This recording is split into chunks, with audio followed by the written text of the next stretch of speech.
Ginger, and we are here with OVIE team today. And OVIE, welcome. Thank you. Good to be here. So here to chat with us about your father. Can you tell us a little bit about who he is? Yes, his name is John Montaigne, and for the last 4.5 years he's been working on a book called Willing to Die. Okay. Tell us a little bit more about his story, about what this book is about, and why he wrote that. 1951, when the socialists came into power, my father just finished first grade in school.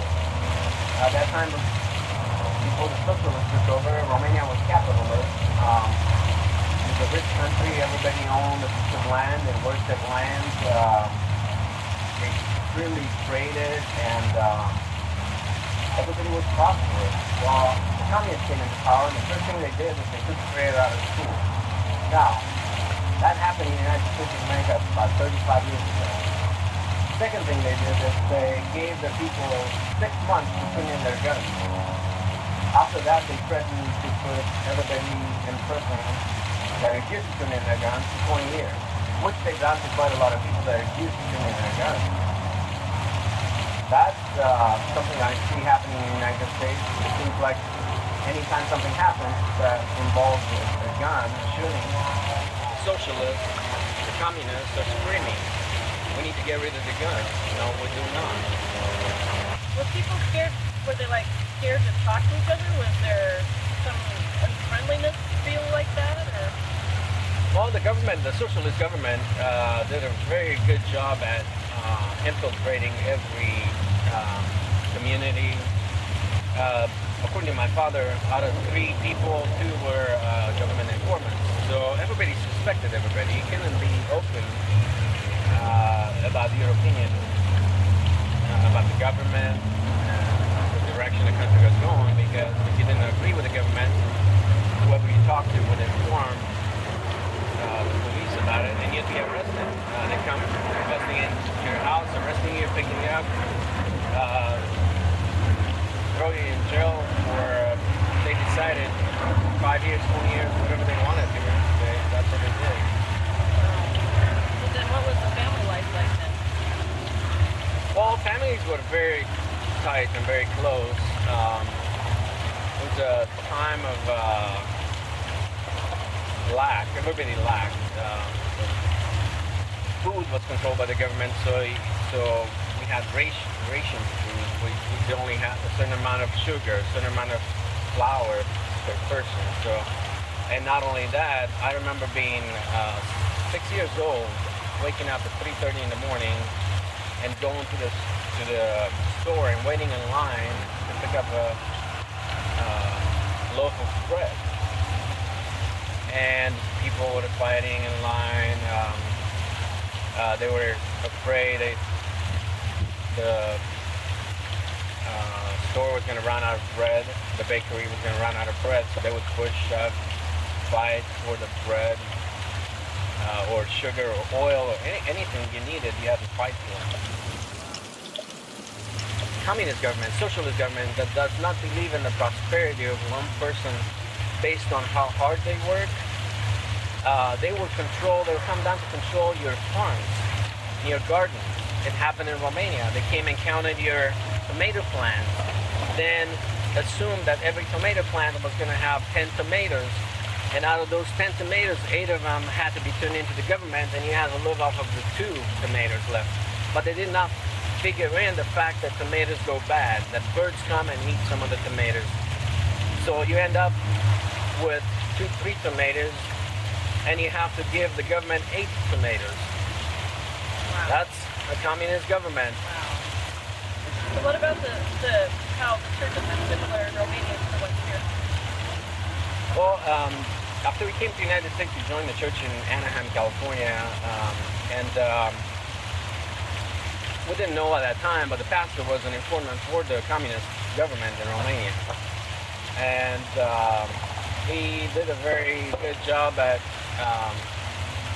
threatening my father, my mother, including me. As a matter of fact, he excommunicated us out of the church, and because we refused to leave the church, he called the Anaheim Police Department, and when they arrived, the pastor walked with the police to me and told the police to arrest me, simply for the fact that I went to church.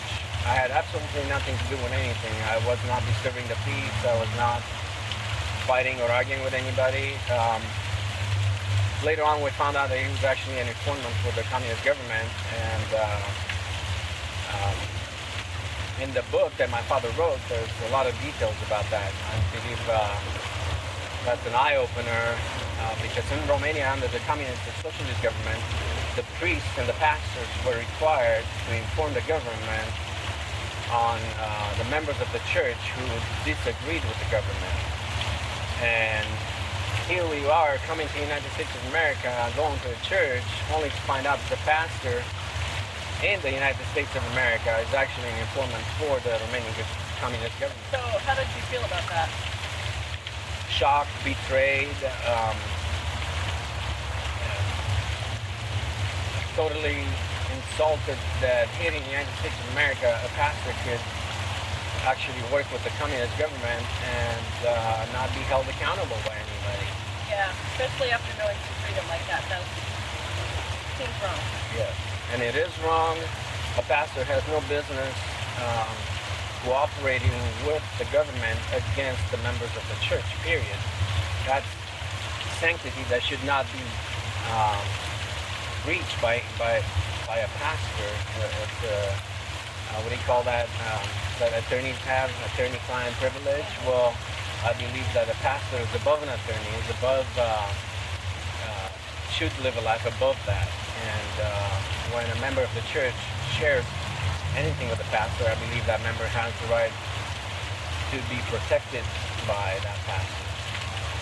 And here we are, in the United States of America, a pastor that decides to cooperate and work with the communist government. Yeah. We're not talking about working with the government of the United States of America, with the communist government. So what do you think the message is in this book that you want everybody to know? Well, towards the end of the book, my father included the 45 goals of the communists that they have put in place and they have for the United States of America. Now, it really surprises me that communists have goals and strategies for the United States of America, a capitalist free world. So the book is also a warning to the people of the United States of America not to go down the road of socialism and communism. It does not work. It's proven to fail in every country that has implemented socialism and communism. And it seems that in this day and age, our society, and wiser than God's culture, are constantly trying to socialize everything. And that should not happen in the United States of America. So again, I would compare socialism and communism with an octopus. The tentacles of an octopus are very, very strong, but they make their way in every area of a person's life and takes control of your life, and that's what a communist and socialist government is. They want to control every area of a person's life. They want to control who you worship, how you worship, how much food you eat, what kind of food you eat, what do you teach your children. I'm talking multiple tentacles of a government, and it grows and it grows, and the larger the government, the more control over the people. And for more information, where can we go? For additional information, you can go to www.willingtodiebook.com. You can also email me personally at oviem@msn.com, or simply call me 503-515-7199. So welcome to a whole new place. Yes, it's so good to be in the United States of America, the land of the free.